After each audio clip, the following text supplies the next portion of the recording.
If it's fur seals you wish to meet, then Hout Bay's Steve Benjamin is your man. A scientific diver with a degree in zoology, he then became a marine guide to share his world with others. Steve, you've had a lifelong love affair with the ocean. Where did it all start for you? Playing in the rock pools as a kid or exploring the forests. I've always been wanting to be outdoors and in nature. So as skipper, you're pretty much responsible for getting the guys right there into the magic moments. Absolutely, Jono. From the weather to the animal behavior to where the animals are going to be, when they're going to be there, these are all things that I'm responsible for thinking about. Well, it sounds like I'm in very good hands for our seal dive today. Let's go for a dive. Last year's swimming pool shoot with Emmy-nominated Roger Horrocks was so popular that we asked him to take us up a level. You're a multiple award-winning underwater cinematographer. You shot all over the world. Well, as an underwater cinematographer, one of my biggest goals is to actually capture unique animal behavior.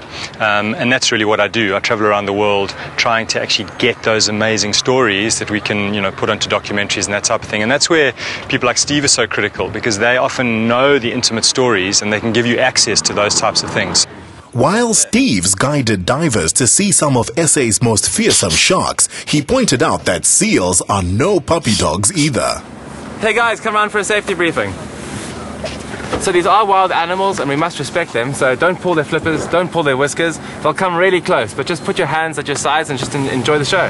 Heading out in Steve's duck, we made course for Dacre Island. Barely half a hectare in size, but heaven for local seals. You guys have worked with so many different charismatic animals. What makes the Cape fur seal so unique? The Cape fur seal is endemic to the Benguela Conch and the South African coastline. Their bodies are adapted to the water just so magnificently.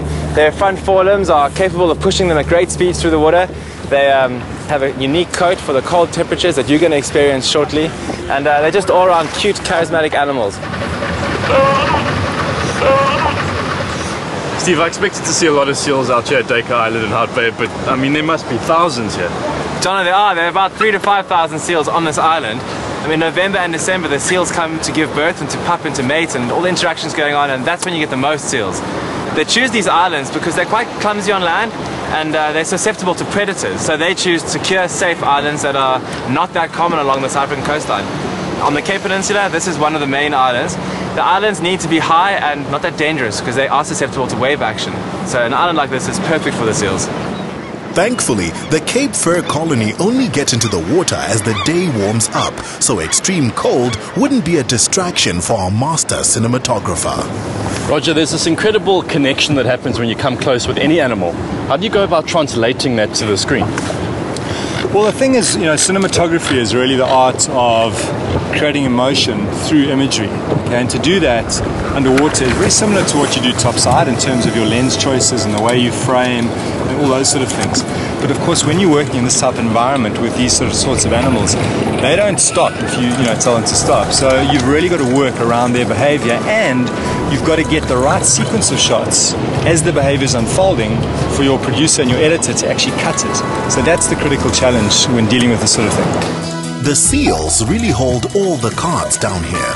They can stay below for 7 minutes and dive to 200 meters. Their hearing underwater is even better than in the air. And once in the water, even massive 300-kilogram bulls perform like acrobats. And they always say that kids and animals are the most difficult subjects to film, but you're filming animals and you're filming them under the water as well. Yeah, and again, you've got a limited period of time with them and that sort of thing. But remember as well that underwater, the animals come to you. You can't really approach them, and that's a critical thing you've got to get right, is creating that environment where they feel safe to come close to you. These guys, of course, are incredible. It's very easy to get close to them, so we'll have a fantastic dive. Even the females weigh in at around 120 kilos, so the average diver holds little fear for them. A diet of fish, squid and crabs keeps them well padded, but in turn makes them a decent meal for great white sharks. And that's where all these fancy moves come in handy, developed by these seals to avoid becoming dinner. Swimming in large groups, darting in different directions to cause confusion when attacked, and when they are attacked, riding near the dorsal fin of the shark to keep out of reach of its jaws, failing which they can temporarily fly. Roger, that was incredible. Enjoyed it. Man. Yeah. Jeez, guys, I've got some hot water here to warm me up after that cold dive. How's that? Oh, that's amazing. Stevie, what a treat. Thank you.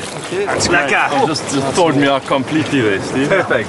Thanks, Steve. I've tried some very basic one-on-one filming before on a tiger shark shoot. I was too worried about the sharks, but when you gave me your camera down there, it's quite overwhelming. There are all different buttons and the lights are on the side, and you've got to worry about your buoyancy and getting the shot and telling the story and seals all around. It's quite an overwhelming experience. Yeah, you know, I think obviously you haven't done it that much, and it really is a question of spending time and building up the hours to build a competency. But there's a lot that you've got to actually pull together in the moment. But I love that pressure. I love the fact that you've got to get it right in that specific moment, and there's no second chances. I love that pressure. So yeah, that's the craft. As photographers' models go, these beauties charge no fee, are perfectly natural on camera, and always at the top of their game. The first thing I noticed was the incredible massive eyes that they come and they look at you and then they dart away. And well, the amazing thing is they can, because of that adaptation, they can see as well, obviously underwater, as they can on land.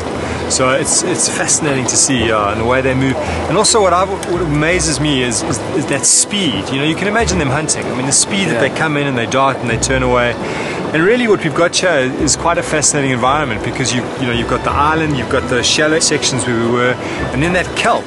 Yeah, I mean, they're like these massive kelp forests, and you're swimming between them. It's like a magical movie set, pretty much. And it's very safe for them. It's sort of protected in this area. You know, if there were sharks in the unlikely event, they wouldn't be in the water, because they obviously they'd notice that and they'd move onto the island. So it's a fantastic area for them to be, and also for us to experience. And this really, you know, I've dived in a lot of locations, and this has to rate as one of the best interactive experiences you can have on the South African coast. In fact, I would say pretty much anywhere in Africa.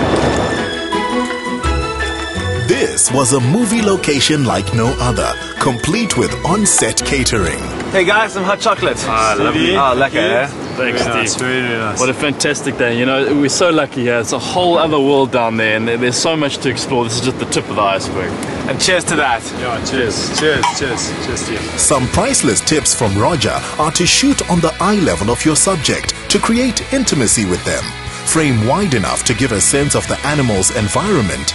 Use backlighting to add a graphic quality to your work. And whenever you can, get out into the sea, play, practice, and review.